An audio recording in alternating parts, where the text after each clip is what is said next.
ओम श्री गणेशाय नमः। दीपों का ये पावन त्योहार आपके लिए लाए खुशियाँ हजार। लक्ष्मी जी विराजे आपके द्वार, हमारी शुभकामनाएं करे स्वीकार। दोस्तों, आप सभी को दीपावली की हार्दिक शुभकामनाएं। दोस्तों, दिवाली का त्योहार भारतीय संस्कृति का गौरव है, क्योंकि दीपावली में अंधकार पर प्रकाश की जीत का उत्सव मनाते हैं। ब्रह्म पुराण कहता है कि कार्तिक अमावस्या की आधी रात में लक्ष्मी उन लोगों के घर भ्रमण करती है जहां साफ सफाई, शांति और प्रकाश हो। इसीलिए घर को साफ और सजाकर दीपावली मनाने की परंपरा है।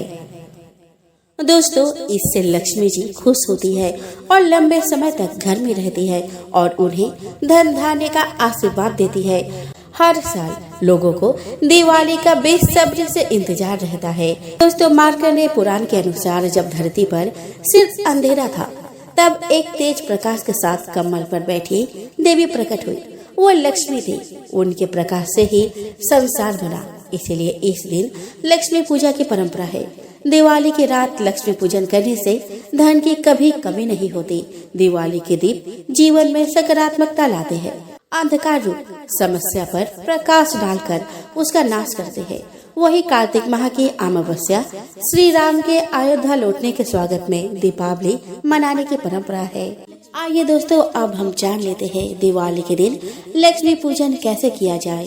दोस्तों, लक्ष्मी पूजन की तैयारी सायकाल से शुरू की जाती है। एक चौकी पर लक्ष्मी और गणेश की मूर्तियाँ इस प्रकार रखें कि लक्ष्मी के दाई दिशा में गणेश रहे और उनका मुख पूर्व दिशा की ओर रहे। उनके सामने बैठकर चावलों पर कलश की स्थापना करें। वरुण के प्रतीक इस कलश पर एक नारियल लाल वस्त्र में लपेटकर इस प्रकार रखे कि केवल अग्रभाग ही दिखाई दे। 2 बड़े दीपक लेकर एक में घी और दूसरे में तेल भरकर रखे। एक को मूर्तियों के चरणों में और दूसरों को चौकी के दाईं तरफ रखे।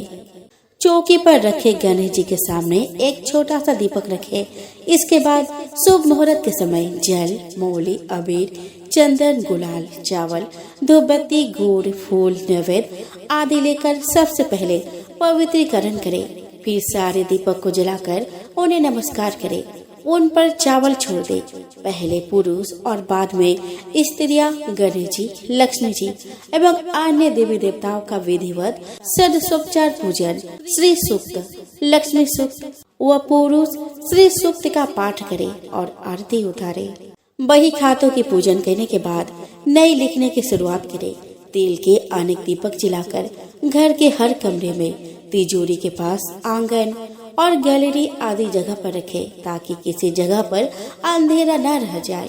खाने की मिठाइयाँ, पकवान, खीर आदि का भोग लगाकर सबको प्रसाद बांटे।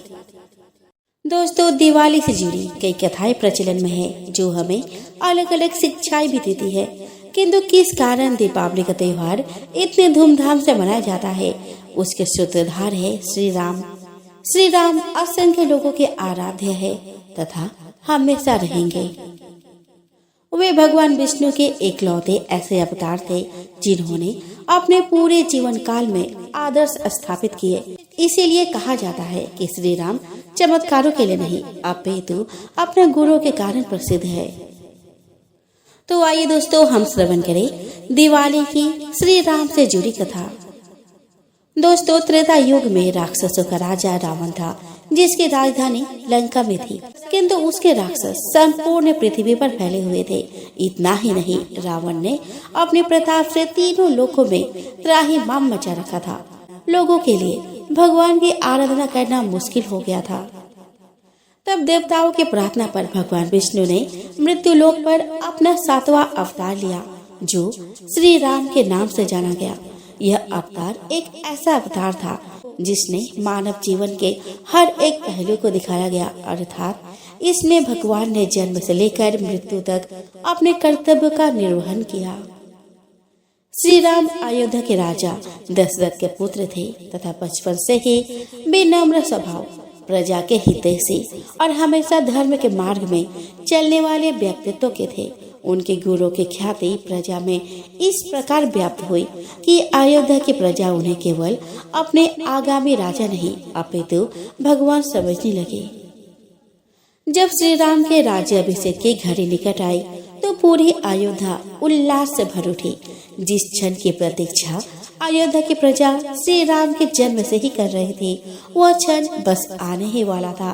किंतु समय के काल चक्र ने ऐसा चक्र चला कि श्री राम का राज्याभिषेक रुक गया और उन्हें 14 वर्ष का कठोर वनवास मिला। यह वनवास उनके पिता दशरथ के द्वारा उनकी सौतेली माँ कैकेयी के कहने पर दिया गया था। इन 14 वर्षों में उन्हें अपना जीवन केवल वनों में रहकर ही व्यतीत करना था। उनके साथ उनकी पत्नी सीता व छोटे भाई लक्ष्मण ने भी वन में जाने का निर्णय किया। अगले दिन श्री राम रथ में बैठकर जब वन में प्रस्थान करने लगे तो मानो अयोध्या में चीख पुकार मच गई। अयोध्या की प्रजा उन्हें जाने देने के लिए बिल्कुल भी तैयार नहीं थे। श्री राम के समझाने के पश्चात वे सभी समझ तो गए, लेकिन अब वे लोग उनके साथ वन में ही रहना चाहते थे।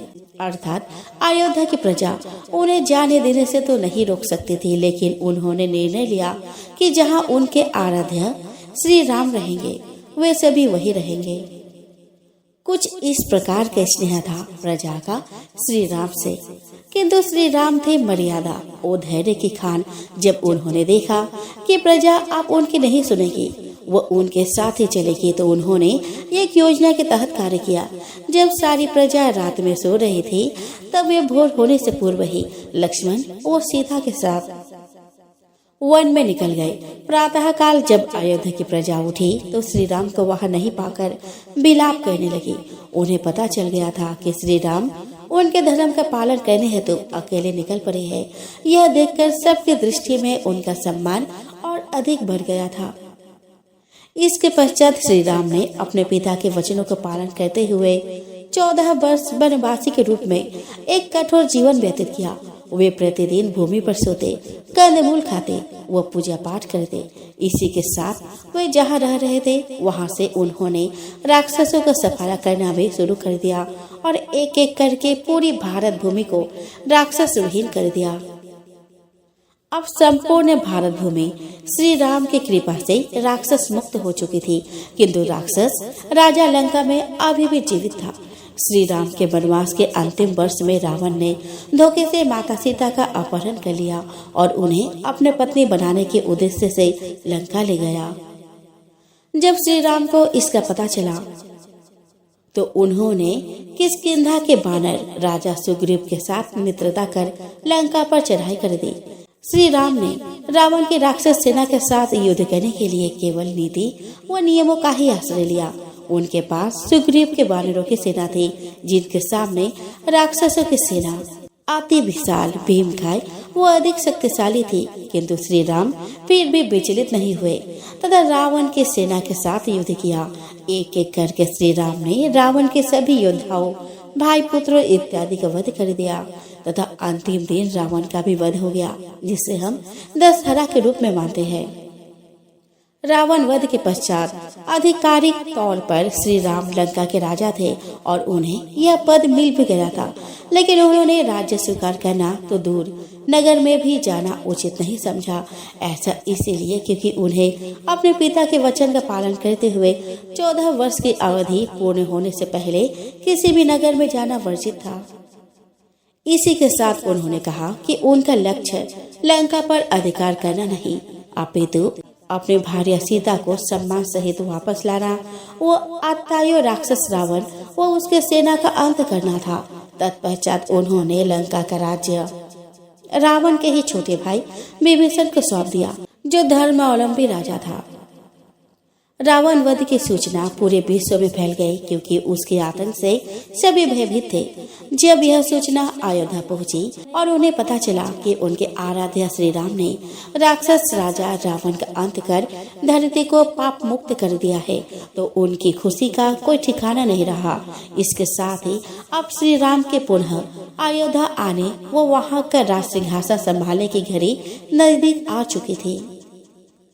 जिस दिन श्री राम को वापस आना था उस दिन अयोध्या की प्रजा को मानो दिल की धड़कनें रुक गई थी।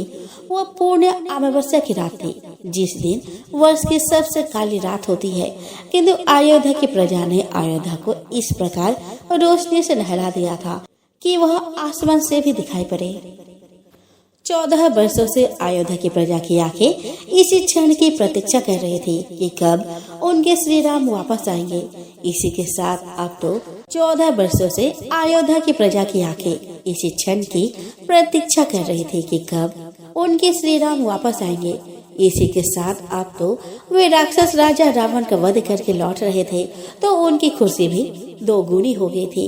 इस उपलक्ष्य में उन्होंने अपने घरों, चौराहों, अयोध्या के राजमहल को दीपक की रोशनी से सजा दिया था और वह अंधेरी रात भी जगमगा उठी थी। यह घटना इतनी बड़ी थी कि लोग इसे आज तक याद करके श्री राम के अयोध्या आगमन पर दीपावली का त्योहार पूरे भारतवर्ष में बड़े ही धूमधाम के साथ मनाते हैं। आज भी कार्तिक अमावस्या की रात को पूरा देश दीपक की रोशनी से जगमगा उठता है और सभी लोग हर्ष उल्लास से भर जाते हैं। एक समय की बात है जब कार्तिक मास की अमावस्या को माता लक्ष्मी मृत्यु लोक के भ्रमण पर निकली थी। भ्रमण करते करते रात्रि का समय हो गया। कार्तिक अमावस्या की रात को घोर अंधेरा होता है, जिस कारण माता लक्ष्मी रास्ता भटक गई थी। तब उन्होंने निश्चय किया कि आज की रात वह मृत्यु लोक में बिताएंगे तथा प्रातः काल अपने धाम बैकुंठ को पधार जाएंगे। यह सोचकर माता लक्ष्मी ने अपने विश्राम के लिए कोई घर देखना शुरू किया, किंतु सभी घर के दरवाजे बंद थे तथा सभी लोग गहन निद्रा में थे। तभी कुछ दूरी पर माता लक्ष्मी को एक घर का द्वार खुला दिखाई दिया, जहाँ से दीपक की रोशनी भी आ रही थी। वहाँ पहुंचकर माता लक्ष्मी ने देखा कि एक बूढ़ी महिला चरखा चला रही थी। माता लक्ष्मी ने एक साधारण महिला का रूप लिया तथा उस वृद्ध स्त्री से रहने के लिए आश्रय मांगा। उस वृद्ध महिला ने माता लक्ष्मी को अपने कुटिया में स्थान दिया तथा उनकी अच्छे से अवभगत की। माता लक्ष्मी के सो जाने के पश्चात वह बूढ़ी महिला पुनः अपना काम करने लगी तथा काम करते करते ही उसकी आंख लग गई। जब उस बूढ़ी महिला ने सुबह उठकर देखा तो लक्ष्मी माता वहां से जा चुकी थी।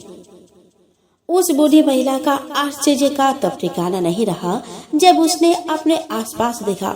उसकी कुटिया अब एक विशाल भवन में परिवर्तित हो चुकी थी तथा अब वह निर्धन से एक अमीर महिला बन चुकी थी। वह जान चुकी थी कि जो स्त्री कल रात उसके घर आई थी वह कोई साधारण महिला नहीं अपितु स्वयं माँ लक्ष्मी का अवतार थी। तब से लेकर आज तक यह मान्यता है कि कार्तिक मास की अमावस्या की रात माँ लक्ष्मी मृत्यु लोक पर भ्रमण करने आती है और जिनके द्वार खुले होते हैं वह उनके घर प्रवेश करती है।